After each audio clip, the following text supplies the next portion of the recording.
Hello అందరికీ నమస్కారం. Welcome to my YouTube channel Crick boss. నేను మీ అజయ్. ఇవాళ మన వీడియో వచ్చేసరికి ఇండియా వర్సెస్ ఆస్ట్రేలియా మధ్య జరుగుతున్న బోర్డర్ గవాస్కర్ ట్రోఫీలో థర్డ్ టెస్ట్ జరుగుతుంది. ఇప్పుడు దాకా ఆ టెస్ట్లో 4 రోజులు అయిపోయినాయి. ఆ 4 రోజులకు గాను మనం క్విక్ రివ్యూ చేద్దాం. ఎందుకంటే ఇప్పటిదాకా మనం ఛానల్ స్టార్ట్ చేశాక ఇవాళ ఫస్ట్ వీడియో చేస్తున్నాం కాబట్టి ఈ వీడియోతో ఈ టెస్ట్లో జరుగుతున్న 4 రోజుల్లో ఒకే ఒక క్విక్ రివ్యూ ఇచ్చేద్దాం. ఇంకా నుంచి జరగబోయే టెస్ట్లకి డే టు డే రివ్యూ ఇచ్చుకుందాం, అనాలిసిస్ చేసుకుందాం. ఫస్ట్ ఈ వీడియోలో వచ్చేసరికి ఈ 4 రోజులకు గాను మెయిన్ టాపిక్స్ ఏంటో ఒకసారి చూద్దాం. ఇక్కడ మెయిన్ టాపిక్స్ వచ్చేసరికి మెయిన్లీ ఒక 4-5 టాపిక్స్ ఉన్నాయి. First Smith and head nice partnership. వాళ్ళిద్దరి పార్ట్నర్షిప్ గురించి ఖచ్చితంగా మనం మాట్లాడుకోవాలి. తర్వాత బూమ్రా మెజెస్టిక్ బౌలింగ్ గురించి మనం ఖచ్చితంగా మాట్లాడుకోవాలి. ఆ తర్వాత వచ్చేసరికి Indian top order failure. Indian top order fail అయిపోయింది. దాని గురించి డిస్కస్ చేద్దాం. ఆ తర్వాత కేఎల్ రాహుల్ అండ్ జడేజా పుట్టే నైస్ పార్ట్నర్షిప్. ఒక మంచి పార్ట్నర్షిప్తో ఇండియాని కొంచెం ఫాలో ఆన్ నుంచి తప్పించడం కోసం ప్రయత్నించారు, మంచిగా ఆడారు ఇప్పుడు దాకా. ఆ తర్వాత వచ్చేసరికి ముఖ్యంగా చెప్పుకోవాలంటే ఈ టెస్ట్లో ప్లేయర్లు ఆడియన్స్ కన్నా కూడా గ్రౌండ్లో ఎక్కువ సమయం గ్రౌండ్ స్టాఫ్ అండ్ రెయినే ఉంది. మనం మెయిన్గా చెప్పుకోవాలంటే ఈ టెస్ట్లో రెయినే ఎక్కువసేపు గ్రౌండ్లో ఉంది. సో ఫస్ట్ వచ్చేసరికి డే 1 మొత్తం రెయిన్ స్పాయిల్ చేసేసింది. 13 ఆడ్ అవర్స్ అంటే 13.2 అవర్స్ 28/0 వికెట్స్. అక్కడ మనం బాగా చెప్పుకోవాల్సింది ఏంటంటే జరిగింది 13 అవర్స్ అయినా కానీ ఆస్ట్రేలియా బ్యాటర్స్ మెచ్చుకోవాలి. McSweeney and Khawaja first 13 hours new బాల్తో మంచిగా సీఆఫ్ చేశారు. అప్పటితో డే 1 అయిపోయింది. ఇంకా డే 1 గురించి మనం చెప్పుకోవడానికి కూడా ఏం లేదు. అక్కడ జరిగింది 13.2 ఆడ్ అవర్స్. సో మనం ఇక్కడ ఏముందో చెప్పుకోవడానికి కానీ మంచిగా అక్కడ మెచ్చుకోవాల్సిన విషయం ఏంటంటే కవాజా అండ్ మెక్స్వెనీ, ఎందుకంటే న్యూ బాల్ని మంచిగా సీఆఫ్ చేశారు. డే 2 గురించి చెప్పుకోవాలంటే ఇండియా మంచిగా స్టార్ట్ చేసింది. డే 2 ఎలా అంటే ఫస్ట్ సెషన్లో 3 quick wickets like Khawaja, McSweeney, Labuschagne 3 వికెట్లు క్విక్గా తీసేసుకున్నాం. కానీ ఆ తర్వాత వచ్చాడు హెడ్ అండ్ స్మిత్. ఆ హెడ్ అండ్ స్మిత్ కలిసి 241 రన్స్ పార్ట్నర్షిప్ బుల్ చేసి మంచి టఫ్ స్కోర్ ఇచ్చారు.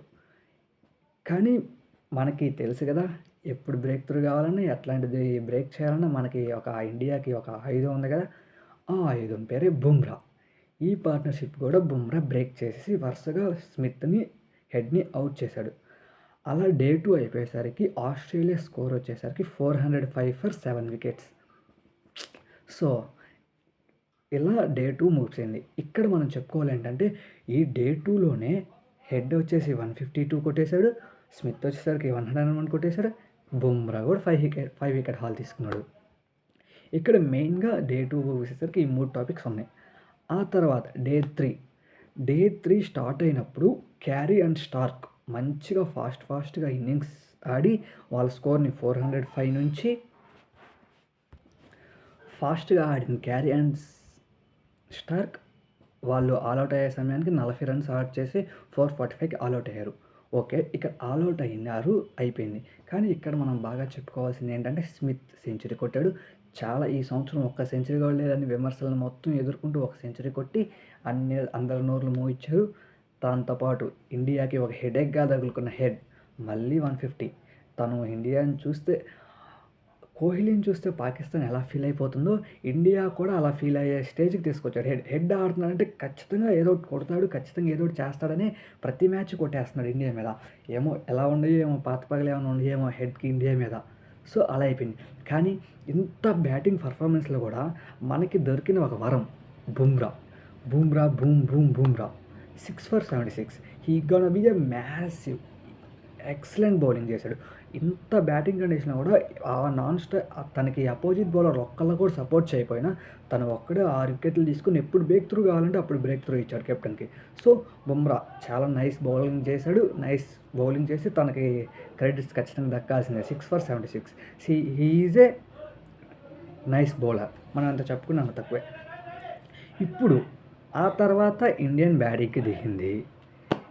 బ్యాటింగ్ దిగితే ఒక పక్క వర్షం, ఒక పక్క ఆస్ట్రేలియన్ బౌలర్స్ వల్ల విలవిలలాడిపోయారు ఇండియన్ బ్యాటింగ్ కూడా. గ్రీజ్లోకి రావటం వర్షం పడటం, గ్రీజ్లోకి రావటం వర్షం పడటం, అటుపక్క వర్షం ఇటుపక్క ఆస్ట్రేలియన్ బౌలింగ్ అటాక్, ఇండియాని కొలాప్స్ చేస్తాడు. ఇక్కడ ఇండియన్ టాప్ ఆర్డర్ కొలాప్స్ అవ్వడానికి మెయిన్ కారణం young blood means Jaiswal and Gill. వాళ్ళిద్దరూ మంచి ప్రూవెన్ బ్యాట్స్మెన్స్, కానీ సిచ్యువేషన్కి తగ్గ విధంగా ఆడట్లేదు. ఇప్పుడు అక్కడ మనం లబుషేన్ అండ్ మెక్స్వెయిన్ని చూసుకుంటే ఫస్ట్ న్యూ బాల్ని సీ ఆఫ్ చేయడం కోసం ఒక 15-20 odd hours nice slow and స్టడీగా ఆడుతున్నారు. కానీ ఇక్కడ మనకి ఇండియాకి వచ్చేసరికి ఏం జరుగుతుందంటే జైస్వాల్ అండ్ గిల్ ఫాస్ట్గా ఆడదామని చూస్తూ స్టార్కి వికెట్లు ఇస్తున్నారు. ఇంకోటి ఏంటంటే స్టార్క్ ఖచ్చితంగా జైస్వాల్కి మంచి సీరియస్గా తీసుకున్నట్టున్నాడు జైస్వాల్ని. ఫస్ట్ టెస్ట్లో బాల్ కమింగ్ టూ స్లో అన్నాడు కదా, దాన్ని మంచిగా సీరియస్గా తీసుకున్నట్టున్నాడు. ఎవ్రీ మ్యాచ్ తన వికెట్ తనే తీస్తున్నాడు. జైస్వాల్ వికెట్ స్టార్క్ ఇది రొటీన్ అయిపోయింది. జైస్వాల్ కూడా మంచి కౌంటర్ అటాక్ ఇచ్చి కౌంటర్ కొడదాం అనుకున్నాడు, కానీ ఇవాళ అవ్వలేదు, మళ్ళీ ఫెయిల్యూర్. ఇక్కడ మన కోహ్లీ గురించి చెప్పుకోవాలి. He's the king for the cricket, GOAT player. But ఏమవుతుందంటే ఆ 6th 7th స్టెప్ మనకు ఎప్పటికీ తెలిసిందే కదా, ఆ వీక్నెస్ని మళ్ళీ కంటిన్యూ చేస్తూ సేమ్ అదే బౌల్ అవుట్ అయిపోయాడు. సో ఆ తర్వాత పంత్ అటాకింగ్ చేస్తూ పంత్ కూడా అవుట్ అయిపోయాడు. ఇక్కడ ఏం జరుగుతుంటే మెయిన్ వర్షం పట్టు బయటకు వెళ్ళడం రావటం ఇలా జరగటం వల్ల వాళ్ళ కాన్సన్ట్రేషన్ కూడా లూజ్ అయ్యి వికెట్లు కూడా ఈజీ కోల్పోయారు. ఆ తర్వాత కెప్టెన్ రోహిత్ శర్మ వచ్చాడు, ఒక 4 బాల్ ఆడారు. ఇక్కడ వికెట్లు పడుతున్న తరుణంలో ఆపోజిట్ సైడ్లో రాహుల్ మాత్రం తన క్లాస్ ఇన్నింగ్స్ తను బిల్డ్ చేసుకుంటూ వస్తున్నాడు. 33 కొట్టాడు రోహిత్ శర్మ, కేఎల్ రాహుల్. ఆ తర్వాత రోహిత్ శర్మ అప్పుడే గ్రీజ్లో దిగి ఉండి డే 3 అయిపోయింది. ఇక్కడ కూడా మనం మెయిన్ చెప్పుకోవాల్సింది ఏంటంటే ప్లేయర్స్ కన్నా కూడా వర్షమే ఎక్కువ అండి. డే 4 స్టార్ట్ అయింది. డే 4లో ఏం జరిగిందంటే ఫస్ట్ బాలే క్యాచ్ ఇచ్చేసాడు కేఎల్ రాహుల్ 33 మీద.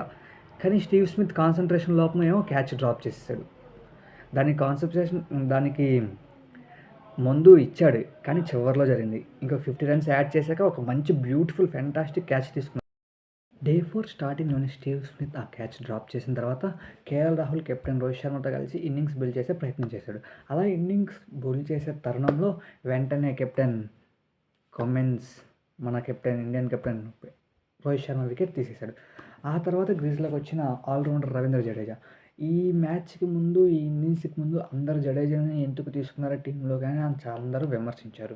కానీ ఆ విమర్శకులు నోరు మూహించేలా జడేజా పర్ఫార్మెన్స్ చేశాడు వాళ్ళ.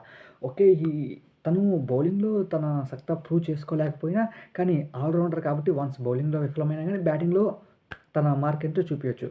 అలానే ఇప్పుడు జడేజా ప్రూవ్ చేసుకున్నాడు. రాహుల్తో కలిసి 67 రన్స్ పార్ట్నర్షిప్ చేశాడు. ఈ పార్ట్నర్షిప్లోనే రాహుల్ తన హాఫ్ సెంచరీ పూర్తి చేసుకున్నాడు.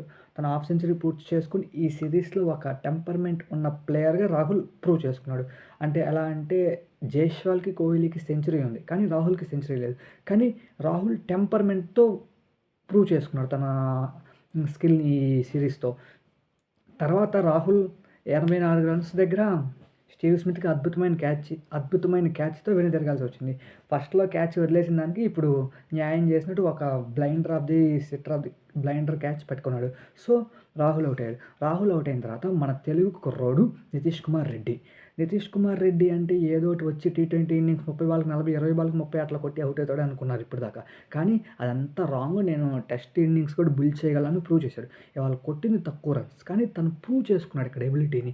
51 బాల్స్ ఆడాడు, 10 రన్స్. ఓకే, ఇవాళ మ్యాచ్లో విఫలమయ్యాడు. రేపటి రోజున తను ఒక మంచి ప్రూవెన్ బ్యాట్స్మెన్గా కూడా ప్రూవ్ చేసుకోవడానికి తను ఒక మంచి ఛాన్స్ లాగా వినియోగించుకున్నాడు. ఆ తర్వాత నితీష్ రెడ్డి 53 రన్స్ పార్ట్నర్షిప్ చేసి వెనుదిరగాల్సి వచ్చింది. నితీష్ రెడ్డి అవుట్ అయిన తర్వాత సిరాజ్ కూడా అవుట్ అవ్వాల్సి వచ్చింది. సిరాజ్ అవుట్ అయిన తర్వాత ఇంకా బుమ్రాతో కలిపి జడేజా పార్ట్నర్షిప్ చేశాడు. జడేజా పార్ట్నర్షిప్ చేసిన తర్వాత అయిపోయింది, జడేజా కూడా అవుట్ అయ్యాడు. ఇంకా 33 రన్స్ కొట్టాలి ఫాలో ఆన్ అవ్వాలంటే. అందరూ టెన్షన్ మూమెంట్లో ఉన్నాడు. అంటే number 10, number 11 batsmen. Number 10, number 11 అంటే అర్థం చేసుకోవచ్చు, ఒక 2-3 షార్ట్ బాల్స్ వేసి అవుట్ చేసేస్తే సరిపోతుంది అనుకున్నారేమో.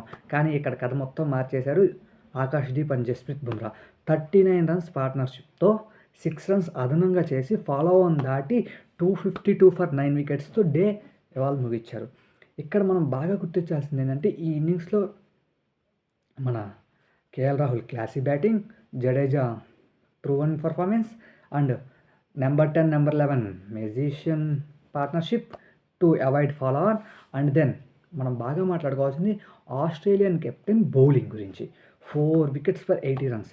And then his pace duo Starc 3 for 83తో ఈ ఇన్నింగ్స్కి డే 4 అంతటితో ముగించారు. ఇప్పుడు మన ఇప్పుడు దాకా జరిగిన ఈ డే 4స్లో మంచి మెయిన్ పాయింట్స్ ఏంటంటే Head and Smith partnership, Bumrah majestic bowling, and KL Rahul batting, KL Rahul and Jadeja partnership, Indian top order failure, వర్షం, and then number 10, number 11 brilliant partnership. దీనికి తోడు captain Pat Cummins brilliant bowling. ఇలా ఈ 4 డేస్ రివ్యూ ఒక్క వీడియోలో చేయడం వల్ల కొంచెం లెంత్ వచ్చింది. ఇంకా నెక్స్ట్ నుంచి ఇంత లెంత్ వీడియోస్ ఉండవు, జస్ట్ షార్ట్ అండ్ స్వీట్గా ఉంటాయి. ప్లీజ్ నన్ను ఎంకరేజ్ చేసి నన్ను సపోర్ట్ చేస్తారని కోరుకుంటున్నా. Let's do subscribe Crick boss. Thank you.